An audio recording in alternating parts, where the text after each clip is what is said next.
আসসালামু আলাইকুম। Welcome back to my channel. আমি মায়া, ঢাকা থেকে বলছি। আপনারা সবাই কেমন আছেন? আলহামদুলিল্লাহ, আমি তো আপনাদের দোয়ায় আল্লাহর অশেষ রহমতে ভালো আছি। দূরে এবং কাছে যে যেখান থেকেই আমার ভিডিওটি দেখছেন, সবার জন্য রইল অনেক অনেক দোয়া এবং ভালোবাসা। চলে আসলাম নতুন আরেকটি ভিডিও নিয়ে। আই হোপ সবার ভালো লাগবে। এখানে মিনি ঘুমিয়ে আছে, আমিও ঘুমিয়েছিলাম। তো ঘুমে থেকে উঠে দেখি মিনি এভাবে আমার পাশে ঘুমিয়ে আছে।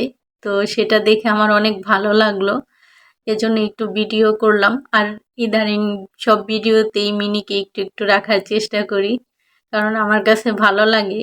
ও তো আমাদের ফ্যামিলিরই একজন, সেজন্য রাখি ওকে।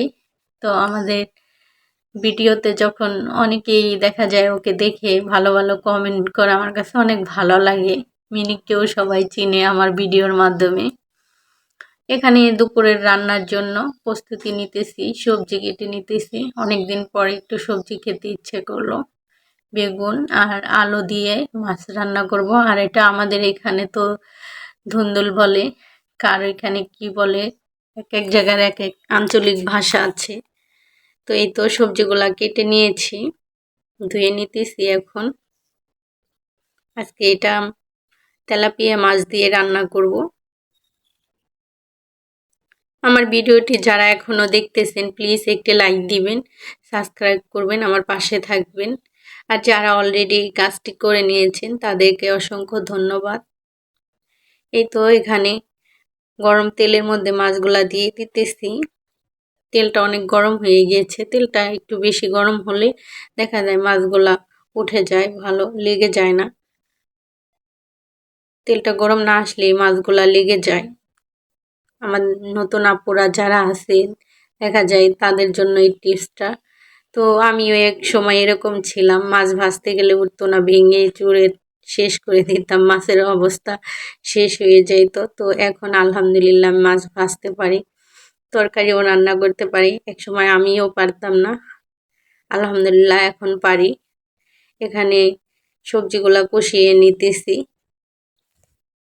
বাসা থেকে দিয়ে গিয়েছিল এই বেগুনগুলা, কিছুদিন আগে আপনাদেরকে দেখিয়েছিলাম এর আগের ভিডিওতে।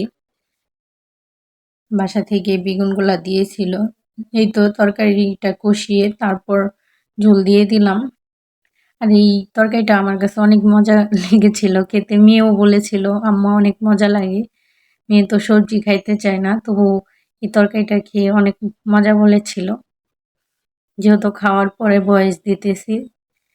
তেলাপিয়া মাছের তরকারি রান্না করলাম। আর এখানে গরুর মাংস ছিল, তো সেটাও বের করে গরম করে নিলাম। এখানে অনেক বৃষ্টি, ঝড় বৃষ্টি হচ্ছিল। কিছুদিন আগে যে ঝড় বৃষ্টি হইলো সেটাই আমি ভিডিও করছিলাম। 4 তলার উপর থেকে হসপিটালে গিয়েছিলাম চাচাতো বোনকে দেখতে। তো সেখানে গিয়ে এটা ভিডিও করি।